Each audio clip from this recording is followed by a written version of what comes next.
等定公婆家伙让拉江扎罗罗，跟个路途的你等等。今夜东跟之前最近你记得个拉王张，看到的别装了马人们等等了记。路途跟拉了记得这样拉就这样等风，不得这种的，有你就这种的。马人们是等个那个今夜正在拉着呢，不那到张三金的上人的你这。就照知道这你见这道路么些人叫我老样啦的，这等那接近见了我些道路的么巴拉些，挂当咱就上路的嘛，路主边那瓦接的，说了娘接近不做的你没讲，总得么进步那表达，把个的当中咱都什么。东巴提吉将拉香扎尔罗。现在我们开始讲课那今天我们就准备讲这个修心八颂。在这个藏传佛教里面呢，那个挂当派的很多以前的那些修行人，他们留下了很多非常非常珍贵的这些修行的经典。那今天我们讲的这个修行那个修行八颂就是其中之一。去年我们讲过了这个修行那个七要那个是非常具体的修法。那这个修行八颂里面呢讲的虽然从字面上虽然没有那么广，但是呢这也是一个非常重要的一个修法。我也有一个这个去修行八颂的很好的传承。这样子的话，我们今天讲一讲这个修行八颂。藏传佛教里面那个格鲁巴，它分新旧两种，一个是新的那个挂当派，一个旧挂当派那旧挂当派指的是哪个呢？就是宗喀巴大师还没有这个出生，或者是还没有这个创立格鲁巴的那个教派之前，好几百年当中，那个阿底峡尊者的法脉一直都在。那个在西藏那个浪达玛国王灭佛，就佛教受到了这个破坏以后再次的这个弘扬的时候呢，叫做后弘期。那个后弘期刚刚开始的时候呢，那个阿底峡尊者等来了很多的那些非常有名的这些成就者、班智达，他们到西藏来弘法。那自从他们弘法到宗喀巴大师创立那个格鲁巴的宗派之前一直都有一个这个法脉，就是叫做旧的挂当派。那旧的挂当派当中呢，它也要分一个是那个两个派一个派呢叫做这个经论的派，经论派、经典派，但是我这个不是标准的翻译简单的说，经论派什么意思呢？经典它是主要是着重这个理论这个大乘佛法的理论，他们留下了很多的那些非常宝贵的理论方面的书籍。这是一个派。另外一个派呢叫做这个觉窍派。那他觉窍派就是阿底峡尊者等他们的另外一个派叫做觉窍派。觉窍派它着重于这个修法。那我们今天讲的这个呢新旧挂当派两个派里面，就是旧的挂当派新的噶当派叫做格鲁巴宗喀巴大师创立的这个教派。那旧的噶当派呢，是宗喀巴大师之前的那些从阿底峡尊者到宗喀巴大师之前的这些修行人。那他们当中呢，就出了非常有名的这些修行人。藏传佛教里面呢，就是非常有名的那些以前的那些修行人，到现在都是所有修行人的模范榜样这样子的。那这些人他们也留了很多的那个宝贵的书籍，大乘佛法的这些修法这就是我们以前讲的那个修行契要还有这个修行八颂等等等等的很多的这些书籍，非常有加持力的，非常有这个有非常珍贵的那些修行的方法都是讲什么呢？都是讲这个菩提心，以菩提心为中心，这样子的一个派，这样子的一个教派叫做旧的噶当派。那他们的那些修法当中，刚才我们提了有很多非常宝贵的这些修法但是我们今天就讲这个修行八颂。修行八颂它颂只有8个偈子，从字面上讲不是很广，但是在藏传佛教里面呢，就这个修行八颂的地位是非常高。为什么这个地位非常高呢？因为他是一个非常有名的一个成就者，他的这个一个他自己修行的经历过的一些修法的精华，所以这是一个很出名的修法。在我们藏传佛教当中，每个修行人都是非常重视，是一个这样子的修法。那我们就今天讲讲这个修法。讲这个修法的原因是什么呢？我们以前也讲了，因为我们第一个我们一定要修的是什么呢？就是菩提心。那菩提心的前提就是出离心，这个出离心也就是菩提心的基础。菩提心就是在出离心的基础上修。因为我们现代人所有都是非常的自私，一切都是为了自己着想，就是为了自己的生存为了自己的利益做任何事情都会去做，都没有问题，都会干做任何事情都干做因为现在人都是那样子的自私，那个基本上都是受到西方的文化的影响，所以这个每个人的这个自私心就非常强，越来越强这样子。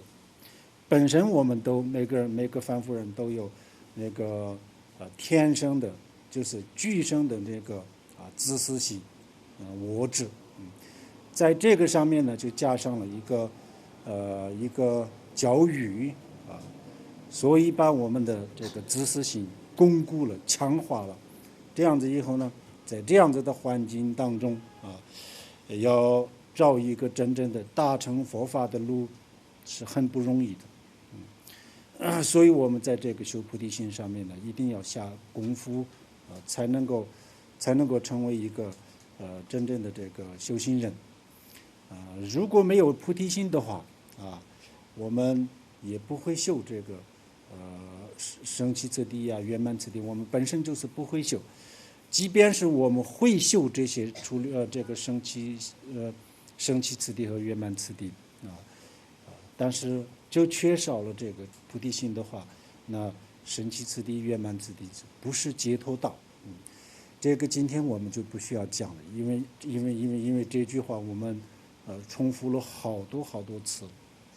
所以就不需要讲。但是这是一个很重要的问题了。如果我们想成佛或者是想作为一个大乘的修行者这样子的话这个没有办法离开菩提心，所以这菩提心是非常重要。我们这次遇到了一个这样子的大乘佛法是非常不容易的。因为我们遇到了一个这样子的大乘的佛法，所以说我们的人生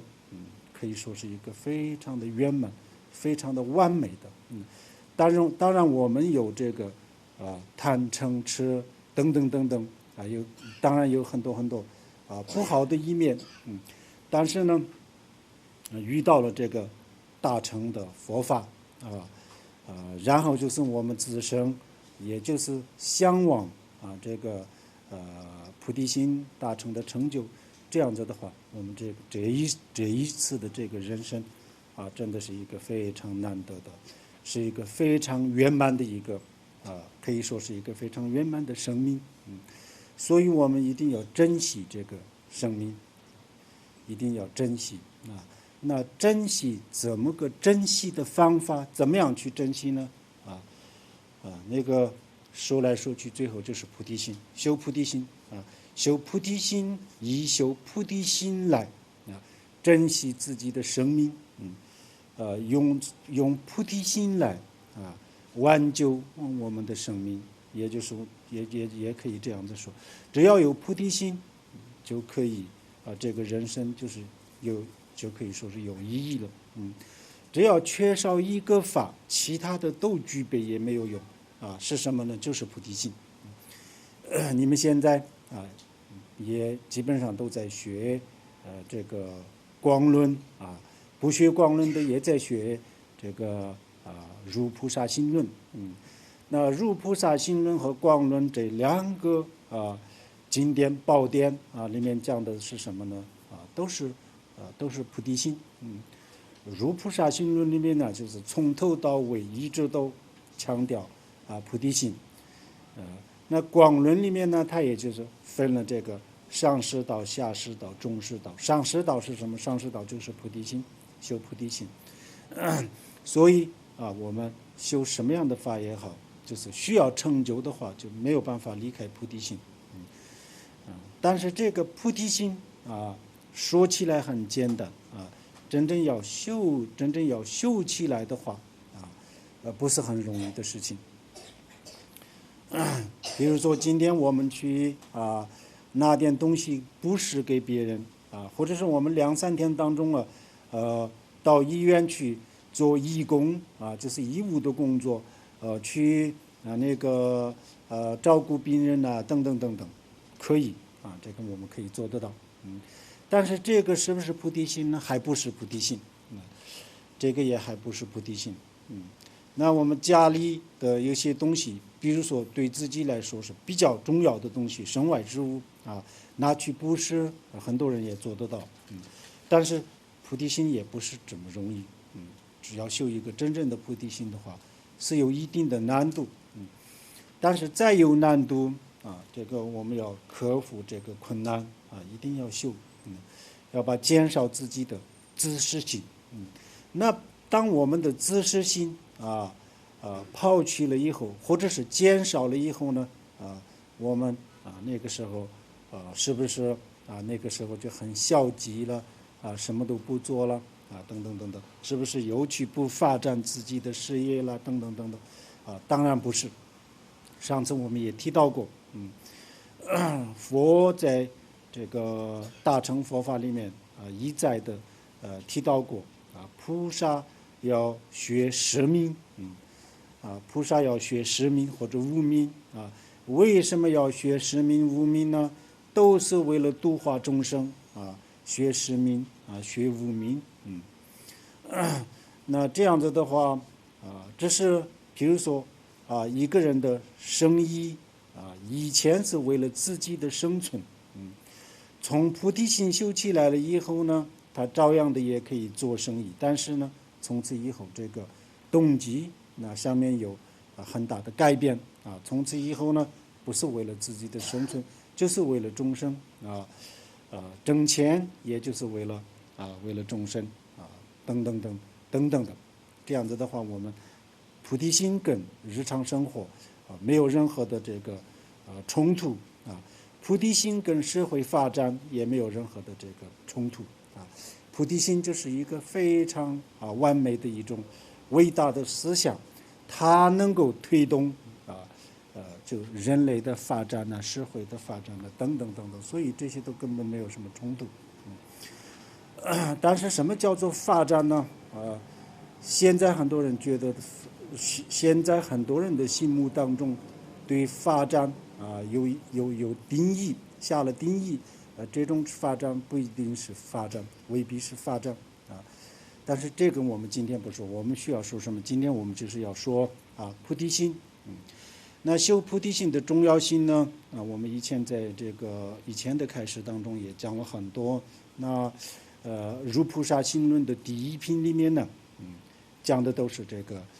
菩提心的功德，菩提心的重要性。那你们也都在学。但是有一点我们不能忘是什么呢？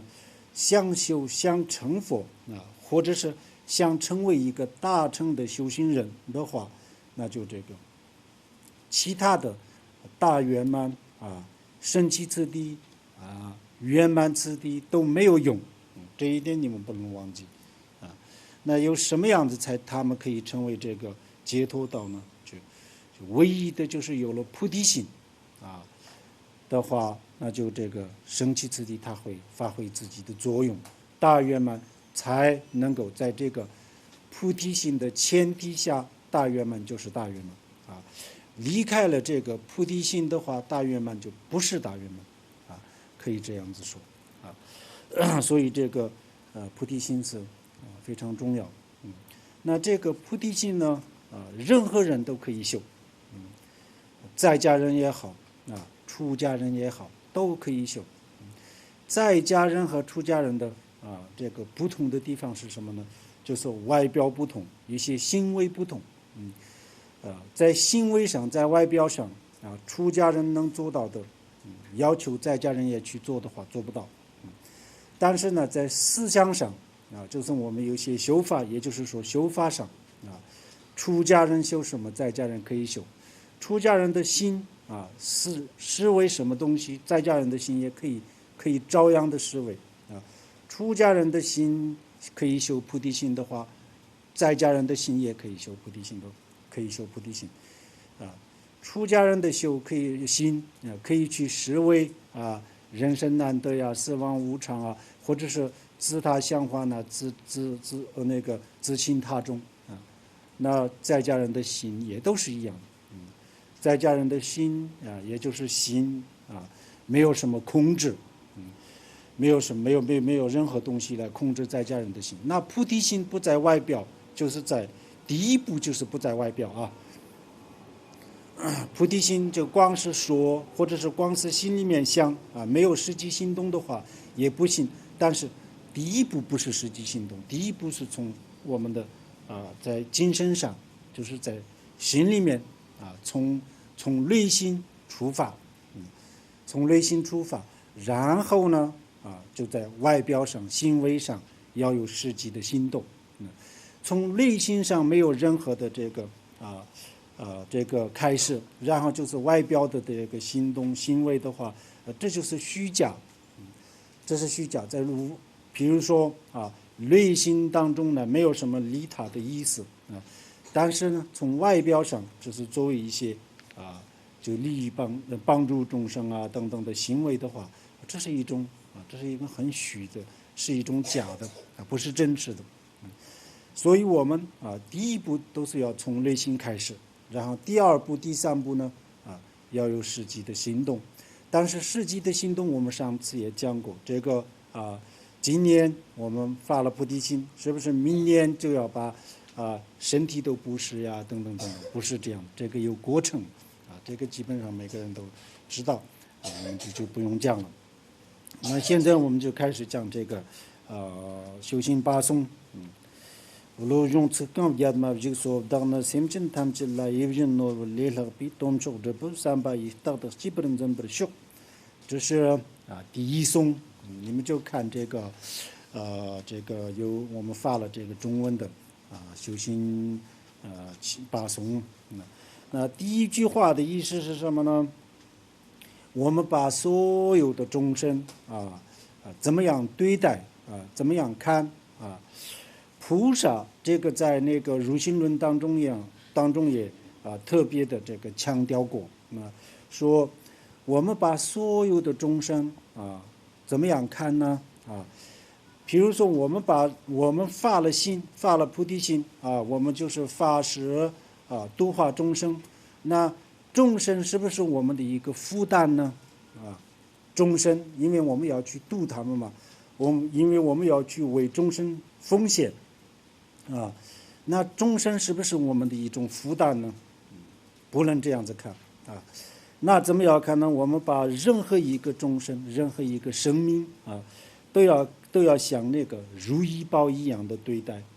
像获得如意宝一样的对待。为什么我们把每一个生命都要当成如意宝一样呢？为什么呢？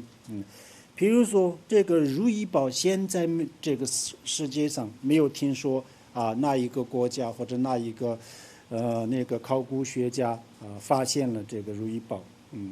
那我们每一天都很多生命也在绝种，很多这个植物很多动物都在绝种，可能已经这个像恐龙一样的这个可能是不存在的，但是历史上有这如意宝是什么样的东西呢？如意宝很多如意宝都是佛没有出世的时候它会出现的。佛没有出世的时候呢，因为众生他没有那样子的这个听佛法的那么大的这个福报，但是呢，在这个下面他有一个福报是什么呢？就是他如果获得这个如意宝的话，如意宝本身就是一种宝石那这个如意宝他获得了以后呢他就供奉这个如意宝，祈祷这如意宝的话就心想事成或者说就长寿健康还有发财，最关键还是这个发财在这个上面起到很大的作用的一个这样子的宝是珠宝但是现在我们就是没有听说过有这样子的东西，但是历史上的确是有这样子的那这个如意宝获得了一个这样子的如意宝的话，从此以后我们祈祷这个如意宝的话就任何一个需要的东西，任何一个受用都从如意宝当中出现如意宝能够满足一切众生一切众生这样子的那这里面呢说本身如意宝是一个这样子的珠宝那我们这里面呢把众生所有的众生看作为这个如意宝一样。为什么要看作为如意宝呢？因为有了众生我们就可以做一个很伟大的事情如果没有众生的话，我们做不了这件事这件事是什么呢？这件事就是成佛。因为有众生我们可以成佛没有众生的话就没有办法成佛了譬如说菩萨的所有的行为可以归纳为六度六度的第一我们大家都知道布施布施就是法布施、财布施、无为布施这三种布施因为有了众生我们可以完成这三种布施。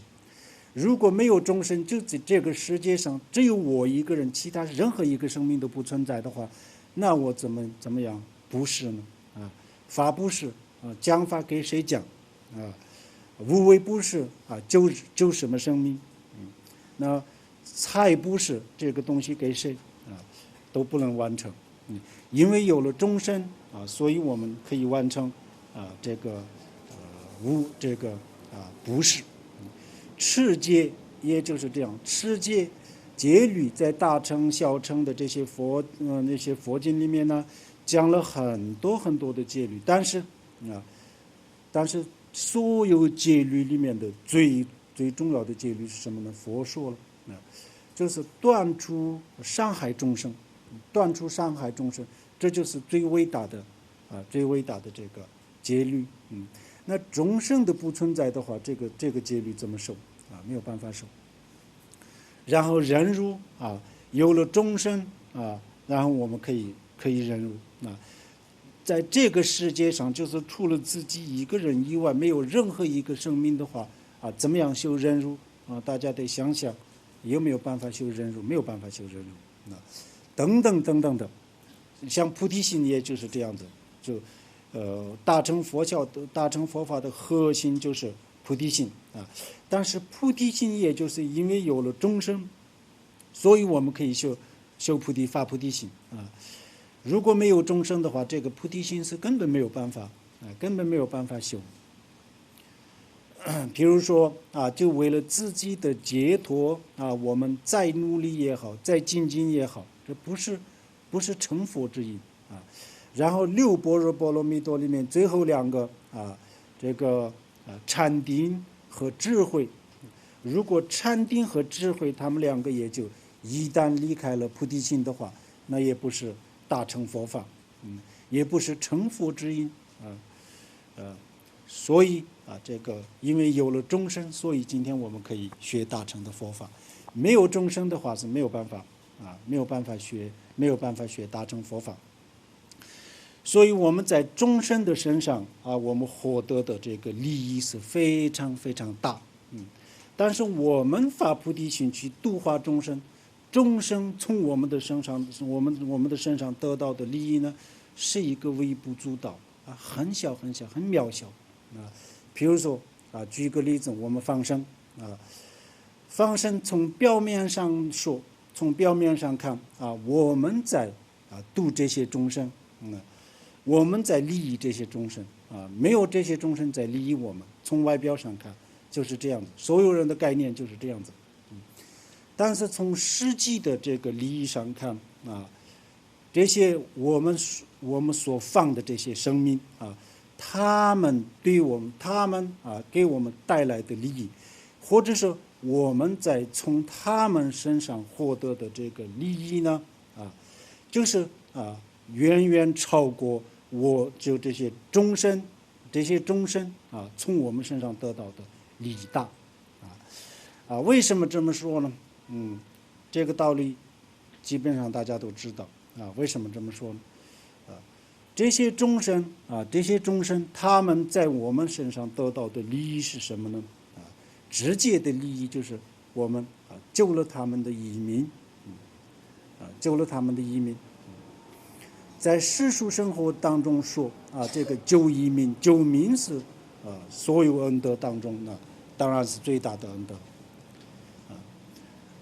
但是呢，我们光是救民没有什么佛法上的利益的话呢，那这也就是只救了一次民那他下一次他投到哪里，我们还是能够救吗？这是没有办法，只救了移民救移民就是对于我们现在的生命来说当然是一个很重要的问题，但是从整个轮回来说呢，也并不是那么重要的事情另外我们给他们念经等等等等，给他们在他们的这个心里面呢播下了这个解脱的种子这也是当然也是这个是一个很大的利益但是呢我们就对这些众生发菩提心，这样子的话，我们就是在这个放生当中呢获得的这个质量就是远远超过这些众生的利益所以在这样子看起来的话呢实际上没有我们在利益这些众生，而这些众生在利益我们实际上是这样子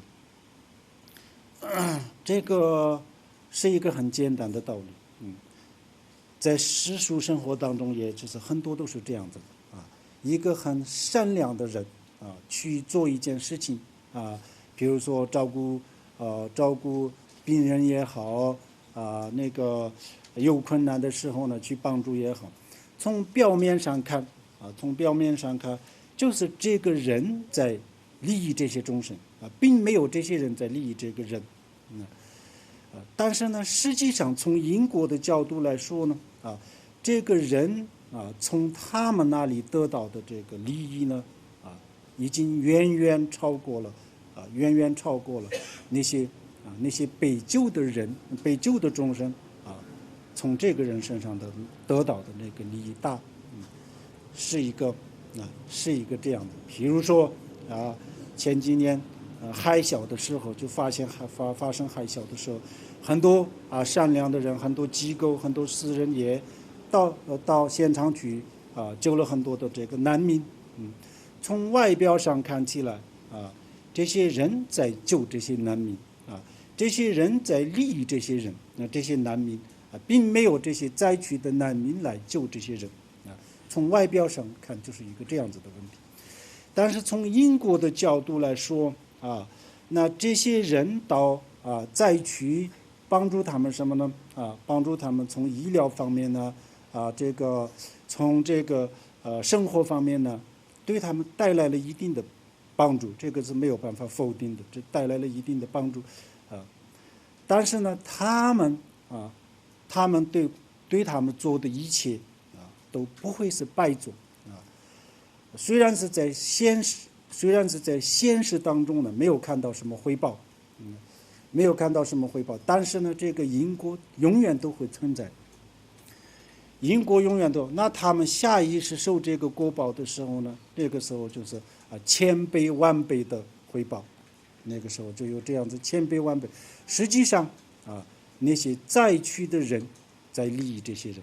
在利益这些去救那些人，救那些灾区灾民的那些人从懂得因果的一个人考虑的话呢思维的话呢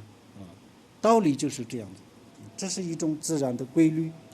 也不是任何人的安排，这是一个自然的规律所以我们不能认为我给这个众生了就都救了很多众生或者是我给众生做了什么什么呢，我已经很了不起了，不能这样子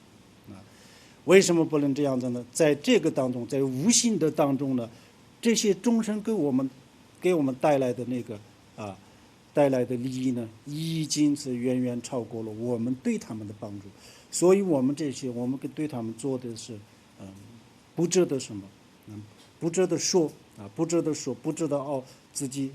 骄傲但是这个也是一个因果，就是善有善报，就是这样子善有善报就是这样子所以呢这大乘的修行人就是说我们对众生是发了菩提心就发愿度化一切众生这是我们的修行目前还没有到位所以在实际的行动当中呢，我们对众生的利益还不算很大，但是呢我们已经有这样子的心已经有了这个心，我们在开始但是我们也不能认为我已经开始度化众生了，我已经很了不起了，这些芸众生我就是在这个高高在上然后就很了不起的度化众生，我就是救世主一样的然后这些众生呢就是芸众生就都在我下面，他们都是我被救的不能这样子想，他们来救实际上这些众生在救我们，我就是被救的他们是我这些众生才是我的救星要这样子对待这样以后呢就我们的这个傲慢心骄傲自大一下子就被受到破坏了以前我们认为我是这个像那个外道说的一样，就是像外道说的救世主一样，我是发了菩提心的，我要去度众生我是众生的这个救星那这些众生呢是没有什么出息的，就是要我的被救的等等等等实际上不是这样子这些众生在度我们这些众生在度我们，并没有我们在度他们但是他们这些众生在度我们的这个原因是什么呢？还是建立在我们发菩提心，我们度他们的这个基础上面。这一点呢是我们自己的功德如果我们没有这样子发心的话，这些众生他也不会给我们带来不会给我们带来什么这个利益。这是首先是我们有这样子的发心我们想去度化众生，然后呢，善有善报我们对这些众生带来的那个利益呢不如这些众生给我们带来的利益是这样子。所以第一个我们自己的发心是很不错的。所以呢，佛也就是在大乘佛教里面呢这个对菩提心赞叹不已的原因就是在这里，原因就是这里所以我们把众生当作如意宝一样的，不能认为众生是我们的负担或者是不能认为众生是我们的被救的不能这么认为。众生顿觉这不310就是这个意思我如果有众生，我就可以作为一个非常殊胜的事情非常殊胜的事情是什么事情就是我可以积累很多很多的资粮因为有众生我可以积累资粮没有众生的话我就没有办法积累资粮你们也不要想有办法呀，没有众生我自己可以家里面供曼茶罗我还是不是可以积累资粮。但是我们的供曼茶罗的前提是什么呢？就是在菩提心的前提下供才有资粮才有功德。他离开了这个菩提心的话就没有什么了。离开了菩提心的话，就佛菩萨绝不可能缺少我们曼茶罗上面的那些一点点粮食不可能的。但是因为我们发了菩提心从物质的角度来说就是几把米，但是我们的心里面已经是很光荣很伟大，所以这个是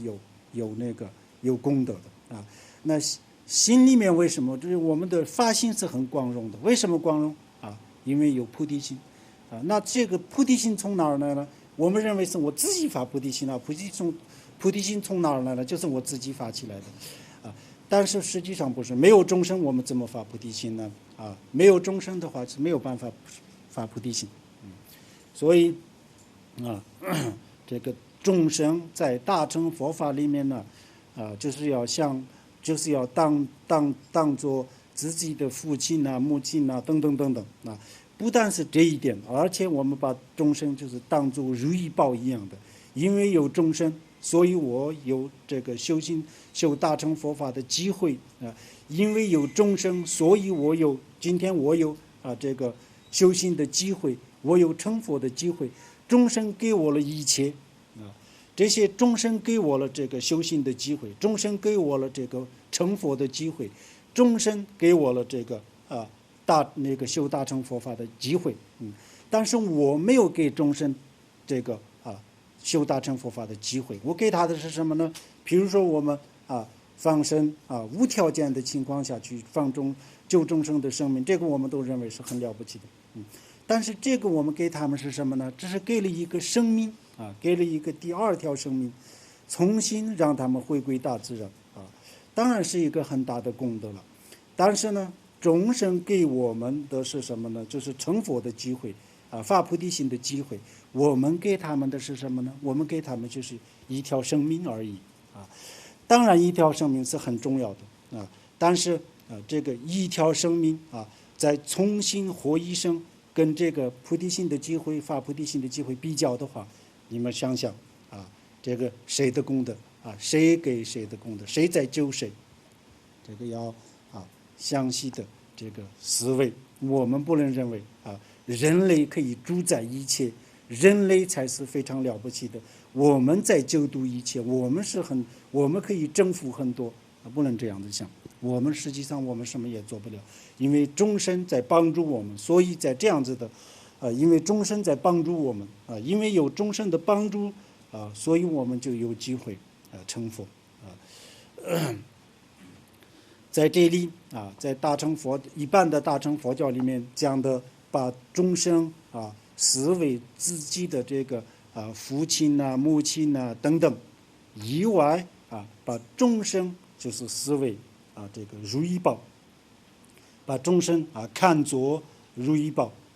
原因是什么？原因就是刚才我们讲的，如果今天我们真正这个获得了如意宝的话，那怎么样呢？就是有一辈子用不完的这个物质生活，就是这一点如意宝也不能让我们成佛，如意宝也不能给我们菩提心、出离心，它只给我们一些这个物质生活，就是一些身外之物。但是呢，众生给我们什么呢？不是给身外之物众生给我们修行这个发菩提心的机会成佛的机会。所以呢，这书里面呢是说众生要思维如意宝但是我们要把众生思维比如意宝还珍贵这样子的话我们就不会有什么。不会有什么我是度众生的呀，我是发菩提心的呀，他们才不是这样，他们这些众生是我要去度的呀，他们没有出息没有什么能力的呀，等等，不会有这样子的想法，因为众生有了因为有了众生，所以我们有了今天的这个修行的机会等等的这个佛教里面呢，就是一直都是这个感恩的那种观念呢。就很强调提倡这个感恩感恩就是当我们那个没有修菩提心的时候我们也要首先我们怎么样去修菩提心，就是我们要去思维这些众生的恩德然后呢我们就是感恩然后我们要去报恩就是这些修法。所以呢我们要这个大乘佛法里面呢特别强调这个感恩一定要我们一定要知道众生的恩德，众生对我们的恩德这样子的话我们才成为一个这个大乘的修行人既可以发菩提心，又可以没有什么傲慢的心这样以后呢，我们可以走上一个比较珍贵的这个大乘的佛法，我们就不会脱离这个大乘佛法的轨道这是非常重要的。感恩是非常重要因为对谁感恩呢？我们才不分什么种类等等等等，我们就是对所有众生对所有众生的这个感恩这是很重要以前的我们的以前的那些修行人当他们在有些地方证悟了以后呢，他们非常感恩，不但是他们对他们的上师感恩，而且他对那个地方有一个珠钦仁波切的第几世，就是前200年前的珠钦仁波切，他证悟的时候呢，他的这个上师住的地方叫做那个丁姑，那个就是地名他后来他的著作里面呢，就是他说丁姑，他说丁力丁姑的山，丁姑的水丁力这个丁姑的狗，丁姑的牛他是这样子感恩的。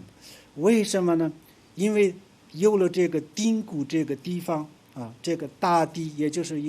有这么一块地就我的上师在这个地方就传法因为我上师在那个地方传法我也就是有了这个修行的机会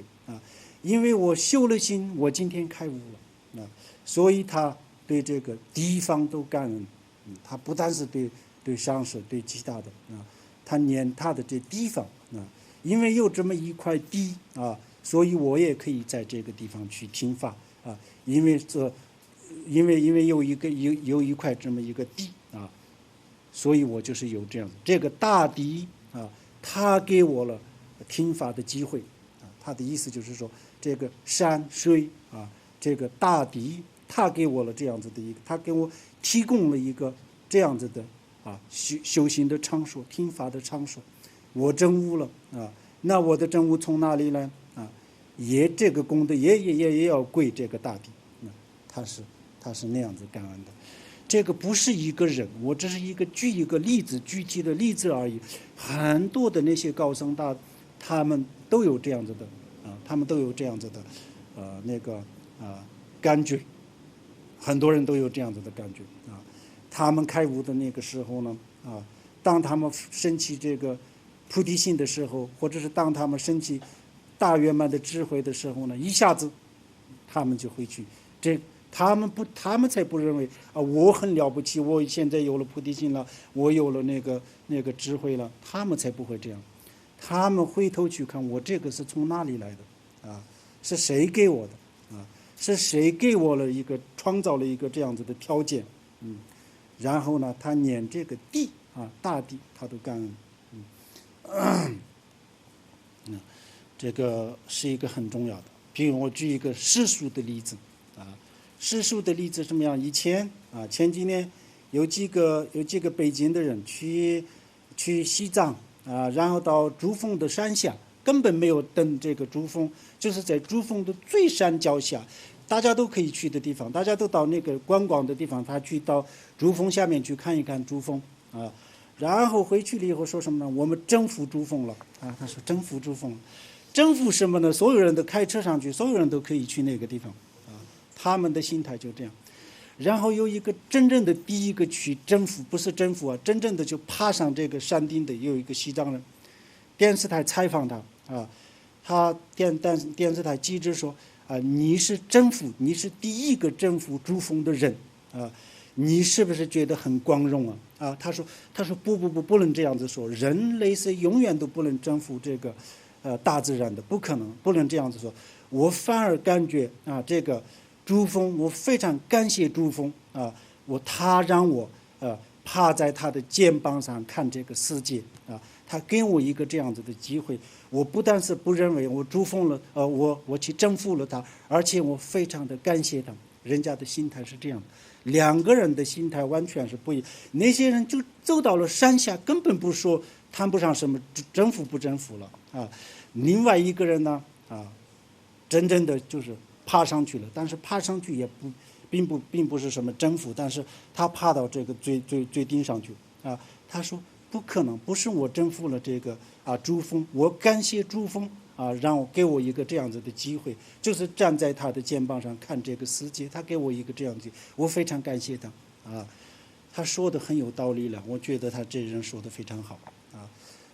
就是这样子。当我们成功了任何一件事的时候呢，我们要感谢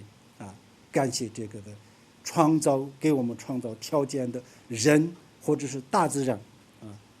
我们才不能认为我很了不起，所以我就成功了什么什么什么这些想法都是很不好的。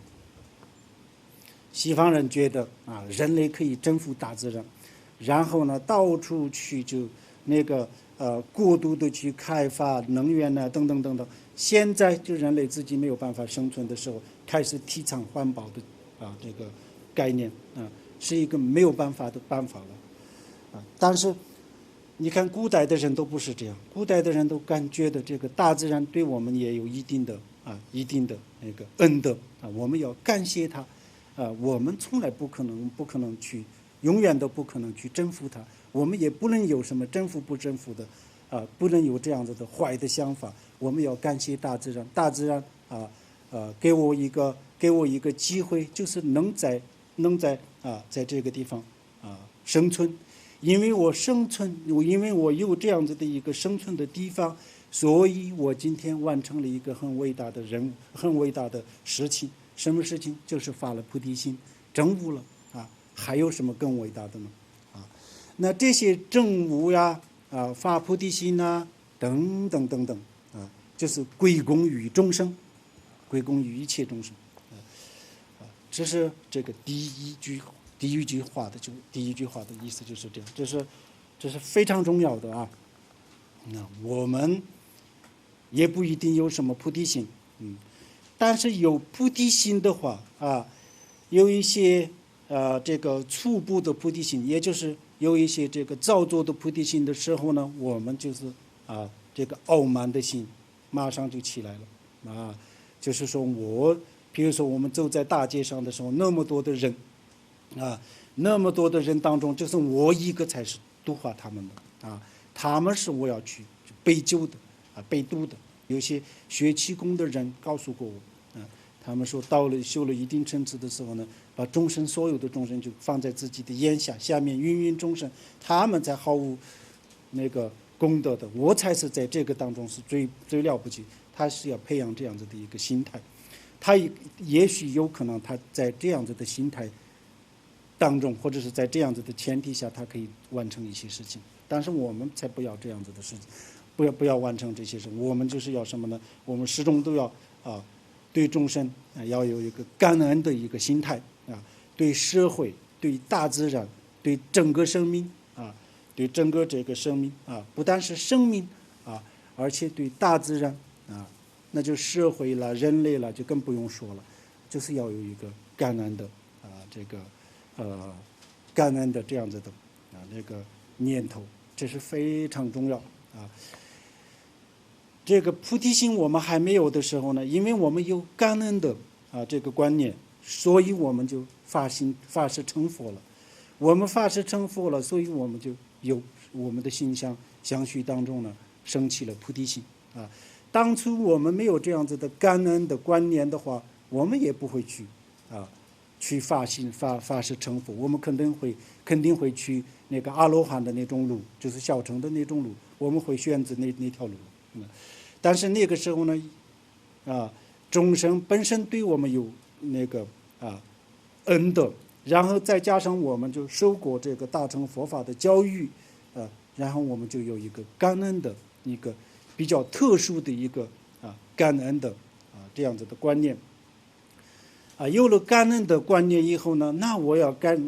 要感谢这些众生的话，那我怎么样去感谢呢？是不是我说一句谢谢你们是不是这一句话就报答了呢？不是那是不是我要就是拿很多很多钱很多很多东西给他们？也不是，我没有办法。但是唯一的是什么呢？我就是给众生指一条路指一条道路给每一个众生给一个光明的道路，然后让他们自己走。这就是从现代人的口气来说，这就是最科学的方法所以有感恩因为有了感恩，所以我们就发了菩提心了因为发了菩提心，所以今天我们走上了菩提道所以我们今天走上菩提道的推动，谁推动谁推动力是谁呢？哲学里面不是说一个第一推动力不是上帝吗？那这样的推动力从哪里？就是推动力就是这个感恩这个感恩。如果没有这样子的感恩的话，我们就没有动力了所以这个感恩是非常重要的我们不能今天比如说某一个众生对我们有非常非常大的恩德但是我觉得这是理所当然的，就不在乎了不能这样子为什么呢？众生对我们有恩德，我们为什么不在乎？为什么是理所当然呢？这个很重要要感恩是非常重要，始终都要保持这样子的心态对整个的生命，对整个社会对整个人类，对整个大自然，包括都有一个这样子感恩的话，我们也不会随便去破坏大自然。环保的概念也从这个里面出来了所以是很重要的。这是第一句话的意思刚的适当做不在当年跟两马大上，然了三把他把一说的基本上不是休息，这是第二句话那第二句话的意思呢？刚的适当做不在任何一个地方任何一个地方，任何一个时间我跟任何一个人或者是任何一个生命相处的时候相处的时候我要保持一个什么样的心态呢？比如说世间人是什么样子呢？世间人因为我们大家都是世间人，我们都知道世间人，我们非常了解世间人是什么样子呢？比如说在事业上也好，在学习上也好就有两个人在一起的时候，就这个人另外那个人就比我强一点的话，我就对他嫉妒心，不高兴了就是这种心态如果我们两个人都是同等的话那我一定要超过他的一个这样子的心态如果我不如这个人的话，那我同样的也就是嫉妒心，非常的不高兴非常不高兴。那凡夫人都是这样子啊。凡夫人的相处基本上就是这样，这是我们的原则。我们每一个人基本上都不会离开这三个问题。这不是我说的，佛说的话，我们大家也知道，佛经上提到过，这很多时候都提到过这一点啊。那我们凡夫人的相处啊，就是这样子。就我们的心里面呢，我们的心里面就是有这种态度啊。但是刚刚相处的时候不一定啊，立即可以看得出来。时间久了以后呢，慢慢它就会出现。今天我们呢，在任何一个地方聚集的时候呢，我立即就是有这样子的嫉妒呀，那些有一点不可能，但是那个还隐藏在我们的心里面还没有出来啊。时间久了以后呢，慢慢这些不好的那些都会出来。那这是我们凡夫人的心态，相处是这样子，基本上每一个人都不会离开这个，这是凡夫人。但是大乘佛法告诉我们什么呢？我们相处任何一个人的时候呢，我们要认为我们要发自内心的我们要感觉到我是在这个所有人当中的弱者，要这样子看，我是在这个所有人当中的弱者，也就是说我不如这所有的人，要这样子为什么要这样子呢？这样子我们就不会有傲慢心骄傲自大，不会有这些心态。那如果我觉得我就是发自内心的不是造作的。比如说有些人呢，实际上他自己觉得自己很不错的但是呢就是做一个样子外表给别人看表面上就是说我是在所有人当中呢最差的最弱的，就是让别人知道这些都是虚假的发自内心的要想我这些人当中呢，我是最差的，那为什么要这样子呢？这样子的话，我们就才不会有这个骄傲的傲慢的心，没有傲慢的心，我们就不会欺负任何一个生命，怎么样不欺负任何一个生命呢？我们要知道这些人都是对我有非常非常大的恩德我对这些人没有什么恩德这些人，这些所有的人，这些所有的生命包括蚂蚁、蚯蚓等等的这些生命，在这一生当中呢，在我的生活上，他们虽然没有给我带来什么，但是呢，我们的生命仅仅是这一生吗？不是有前有后那这个生命轮回当中，这些蚂蚁、蚯蚓给我带来的那些利益也是很大的所以他们对我的恩德也是很大的。那我对他们怎么样呢？我经常去伤害这些众生有些时候呢去杀这些众生有些时候呢就是骂这些众生，伤害众生的心等等，我就是只有这个，其他没有什么。所以我在这个人群当中呢我是最差的、最弱的这些众生呢不是这样子，这些众生对我都有这一定的恩德的这样子的话，最后的结果是什么呢？第一个，我们不会欺负任何一个生命，这是第一个。第二个呢我们因为有这样子的感恩的观念，所以我们就会尽一切的力量去利益这些众生。大乘佛法一切都是从心开始，从心里面开始这次世界佛教论坛这个和谐从心开始说得很好，就是一切都是要从心开始。中国联通有一个广告，他也说沟通从心开始这个也是对的，沟通也是从心里面开始沟通然后和谐的话，也就是从心里面那个开始，然后心里面不沟通，心里面不和谐，表面上沟通，表面上的这个和谐，实际上都是虚假骗人的这个对整个生命，对整个人类不但是没有什么好处，而且这些骗局就会导致很多很多的这个不利所以大乘佛法它也不是说仅仅是你在心里面想就可以了，不需要这个实际行动，它没有告诉我们这样子。但是呢，第一步一定要从心里面开始凡是没有从心里开始的一切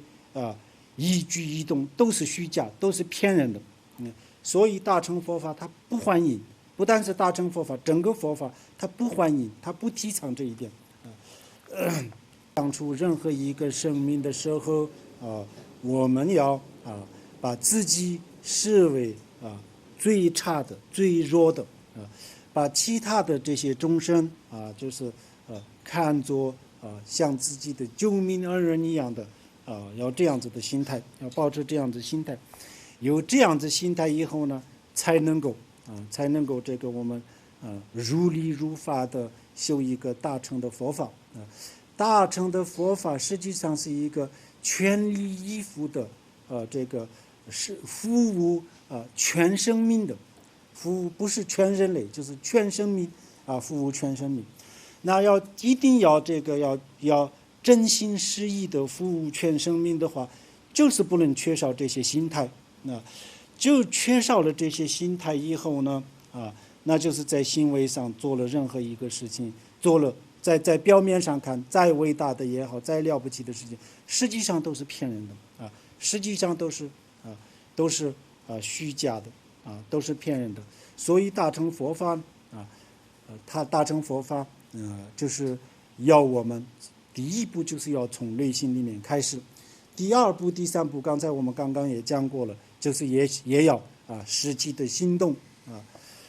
那第一个刚刚开始的时候，就是要从内心开始，从内心出发，我们的一切利益众生的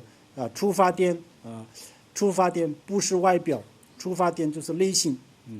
内心从内心当中出发了以后呢，然后那我们的身口意能做多少就做多少佛也没有要求我们一定要度化所有生命，或者是全人类全生命，这个佛也做不到那我们也做不到。但是呢如果有这样子的心的话，那我们也就根据自己的力量去利益众生的话，这个肯定一个人有一个人的力量那一个人的力量用在什么上面呢？目前我们的所有的力量就用在金钱就用在这个个人的生活或者是这个子女后代在这样子的上面，我们所有的力量就是用在这样子的上面那大乘佛法呢就是他要求我们的力量不要用在这个上面大乘佛法他也没有要求我们不要吃东西不要穿衣服不要住这个房间里面，全部都是要过原始的生活一样，他没有这样的要求但是呢一个人的吃住等等的这些基本的生活也不需要太大的投入只要有利益众生的这个行为，只要有利益众生的这个发心的话，那自己的这些生活条件基本的生活条件比较朴素的，自然而然就会有，就不需要这个太多的投入主要是投入在这个上面，我们的投入的方向就不能错本身就一个人不是没有力量每个人都有这个每一个人的力量但是我们的力量的用法方针已经错了，所以我们最后也不会有任何的结果因为现在我们投入，比如说投资上投错了最后收回来什么东西吗？不能收回什么东西同样的，现在我们的所有的精力投错了我们的投资已经投错了投入什么上面呢就是这些名利等等等等。那这些名利呢，全世界的人有史以来到今天，每个人都在追求这些东西但是呢每个人都只得到一个临时性的名利但是他们走的时候怎么走的呢？不是心甘情愿的走，不是开开心心，不是非常满足的走了，非常不满足非常不开心，在一个这样子的前提下离开人世间，是一个最终的一个失败所以我们的这个力量就不能透错了啊。如果我们的力量精力不会透错的话那就这个自己的事情也就会成就的众生的事情也就会成就的，一步一步的就会可以成佛的，最后把我们的很多很多的那些力量累积起来了以后呢，我们的力量、我们的慈悲心、我们的智慧，一点一滴的累积起来了以后呢，最后就成佛了佛就是智慧的顶峰慈悲心的顶峰，是一个这样子，其他也没有什么这是人可以做得到，人能够做得到所以这个我们的这个精力不能透错了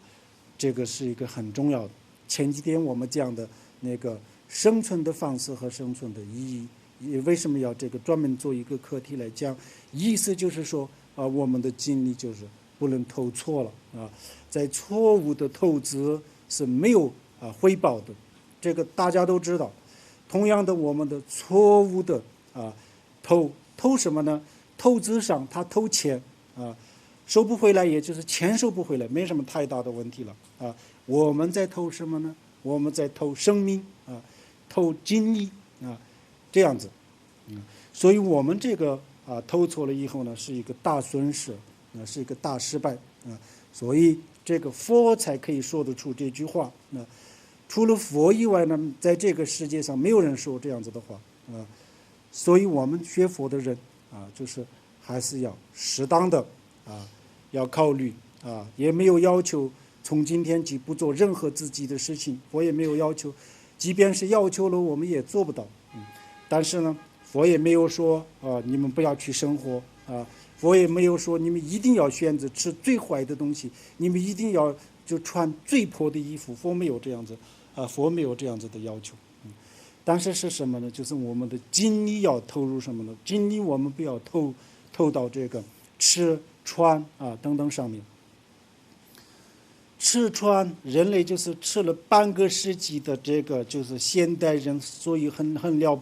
觉得很了不起的那些肉蛋等等等等，50年过去了以后才发现不对，错了然后文明病都出来了，已经晚了吃值不值得投入所有精力？穿值不值得精力所有的投入现在很多人也就开始苏醒过来了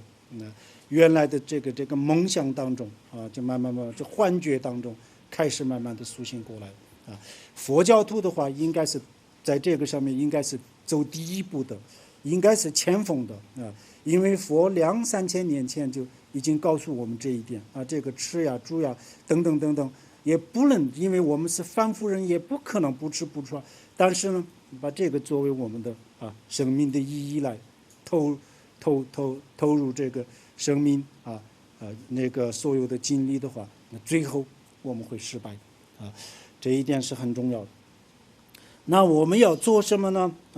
我们要做什么呢？我们就当很多人或者是很多生命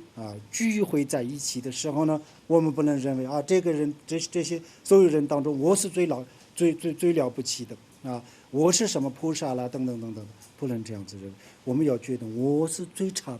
的我是在这个所有的人当中呢最坏的、最差的、最没有出息的等等等等。这个也不是做一个样子这个一定要从发自内心的要这样子想。那让我们发自内心的这样子想，这个有没有道理？这样子想，当然有道理了有道理。没有道理的话，我们为什么要做没有道理的事情？佛也不会让我们去做没有道理，这有道理的有什么道理呢？道理刚刚我们讲了因为我们凡夫人在多世累劫当中流转这个轮回的时候呢，我们就是伤害了很多很多的众生伤害很多众生杀过众生，偷过众生的东西等等等等等不但是这个上一世下一世我们不说，光是这一生这一生就我们这做的都是不是小时候就这个学佛的，就是所有的人基本上除了一些小孩以外基本上都是就途中转过来的那么途中转过来没有转过来之前是干什么的啊？好好想想啊！当然不是什么屠夫了、妓女了等等啊，不是。但是呢，我们的现在人的这个生活呢，就是跟这些非常这个残忍的这些比如说电杀呀等等等等连在一起的，离不开的。所以我们得想一想啊，我们是不是最坏的啊？是不是最差的？现在我们也听了很多法学了很多东西，但是我们现在有没有修菩提心？有没有证悟了？什么都没有的话，那我们不是最差的？那我们是什么呢？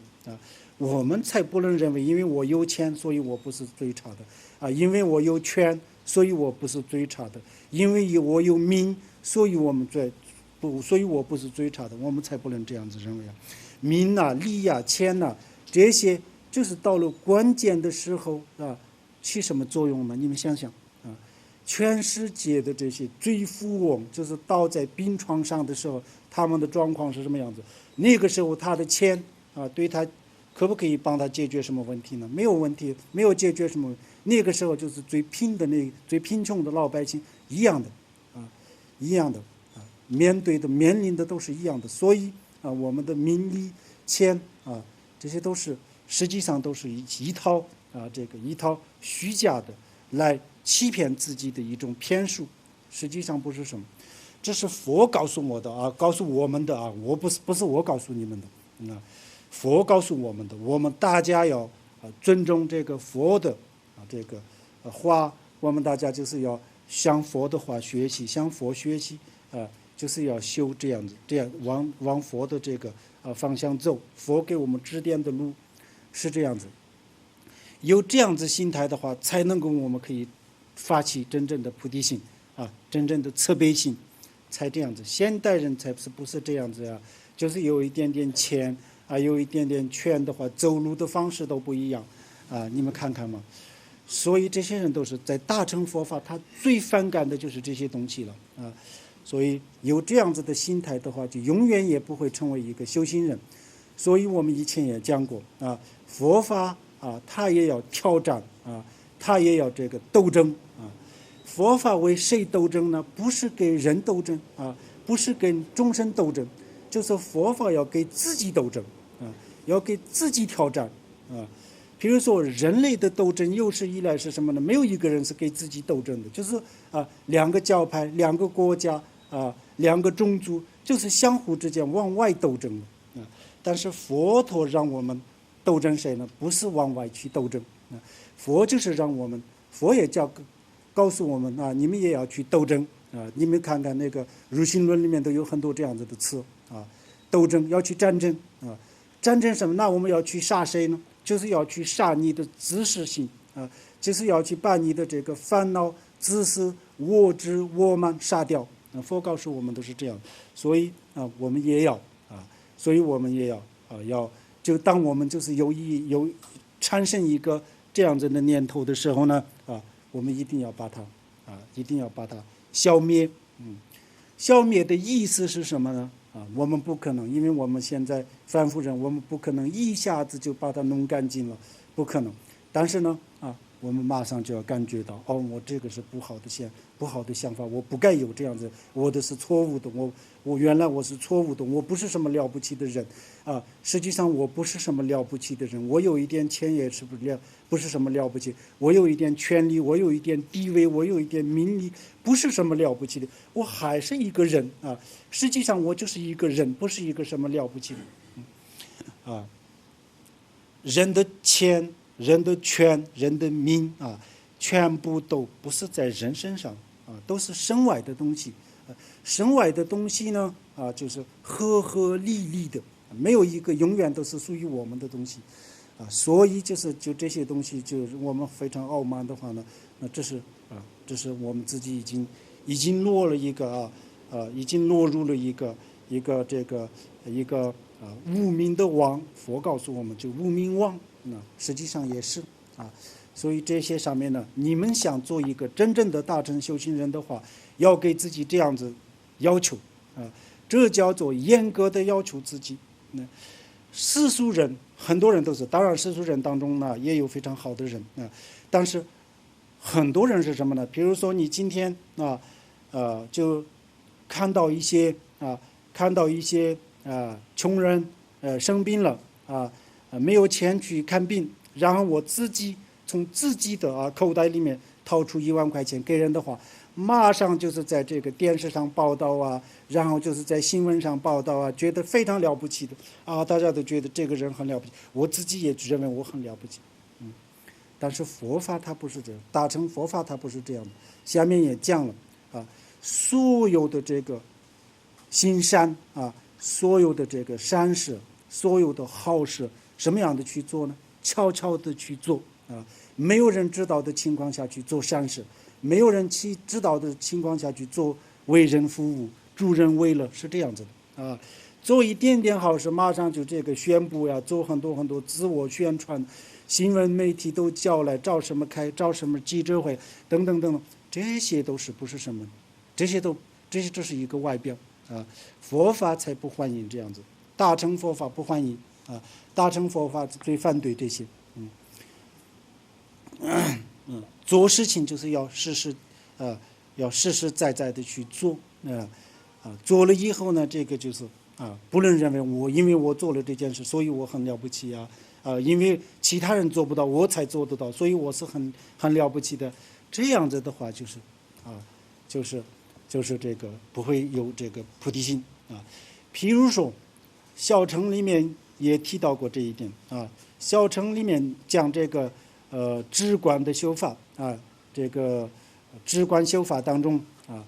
静坐的时候呢，心平静下来了修这个四禅八定。小乘的这个南传佛教到现在都是强调这个四禅八定，四禅八定修到这个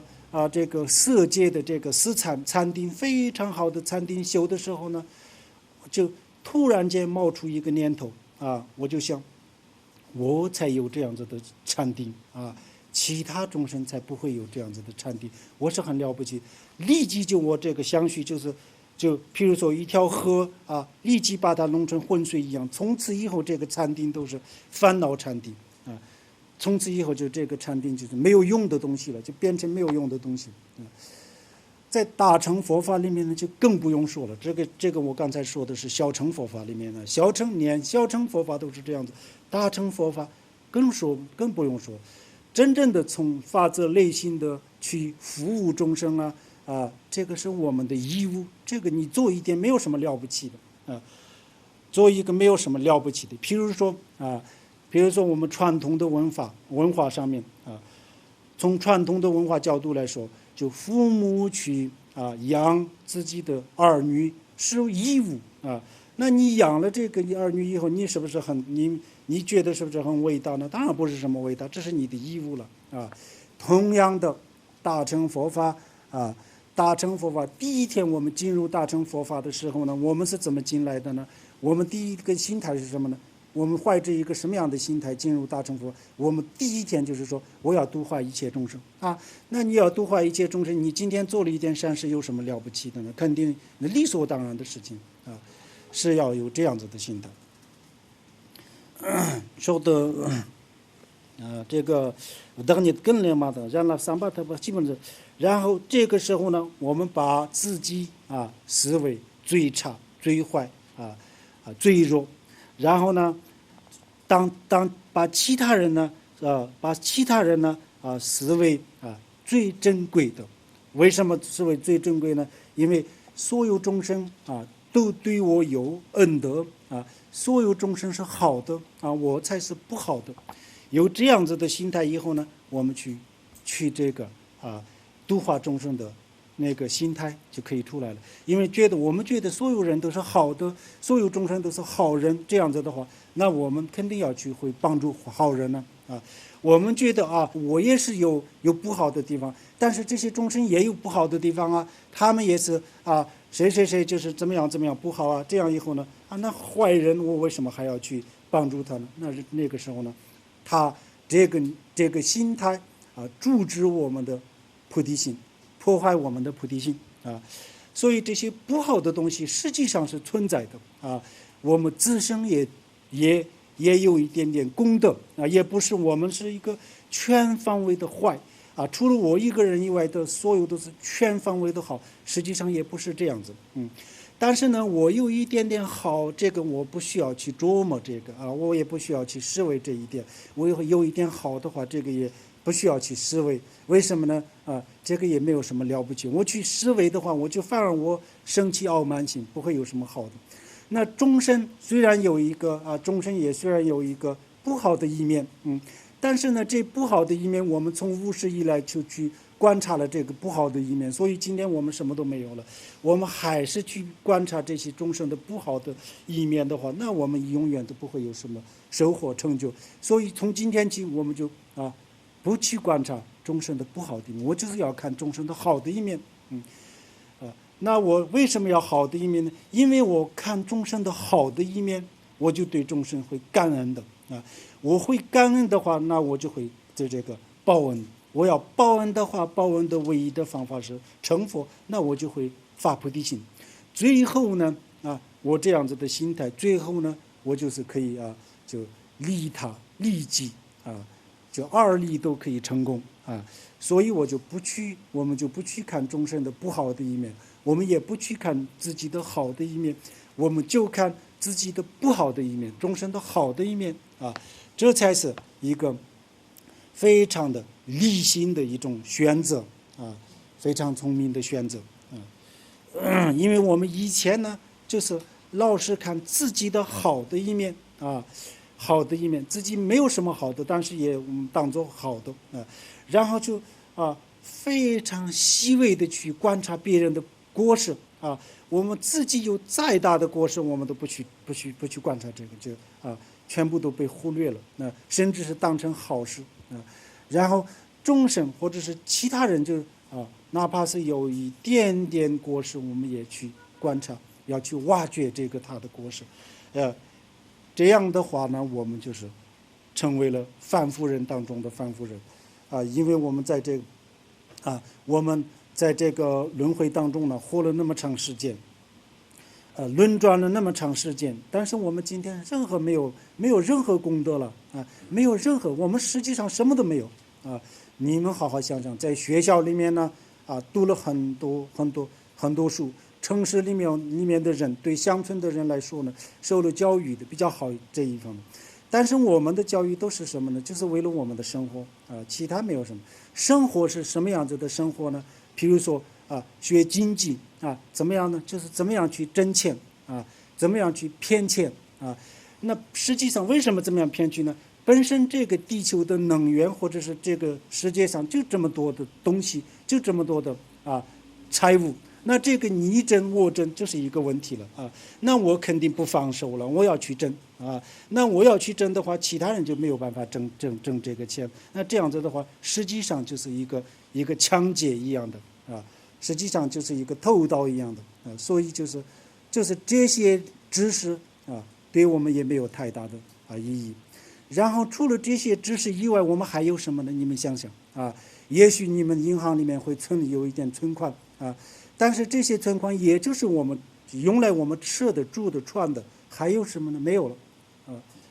那当我们走的时候，我们再也不穿的时候，我们再也不吃的时候，我们再也不住的时候呢，这些知识有没有用这些钱有没有用？你们想想，没有用了只要我们允许我们活在，只要上帝允许我们活在这个世界上，允许我们吃，允许我们住，允许我们吃的时候呢，这个钱我们学校里面学的东西我们就是辛苦一辈子的辛苦钱还是有点用。但是上帝我们不允许吃，不允许，就是要赶我们走的时候没有用了上帝是我开玩笑的就是当我们走的时候，这些都是没有用。所以我们今天什么都没有。你们想想真正我们可以带走的就是属于我们的是什么呢？没有了你们想有没有什么？我从头到尾里里外外上上下下再三的思维了，但是我没有什么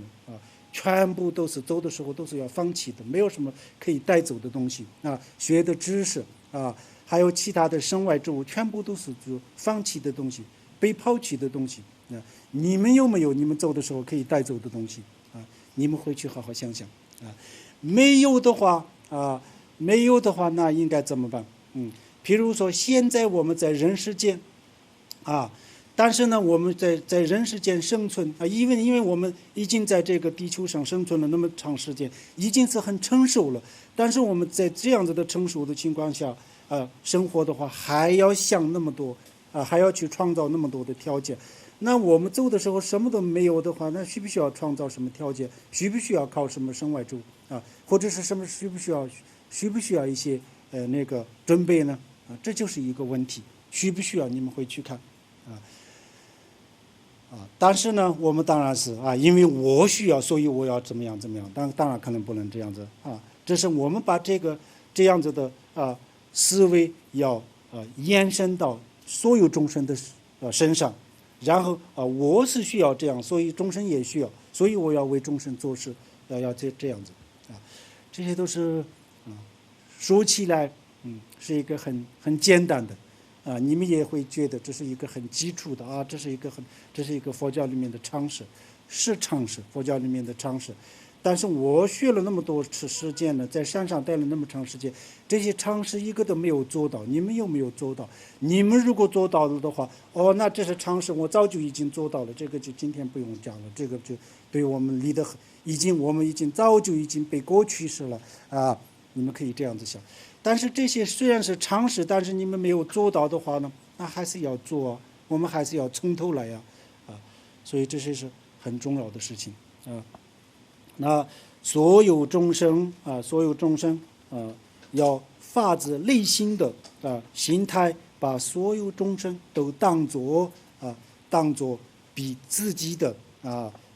所有众生当作很殊胜要珍爱所有众生这样子的意思今天就讲到这里。Sunam de tamche zuba nya tomne ni pe jana tamche jan ke gana che wa mon de ba zhe bin zo len ro wa zhu de shu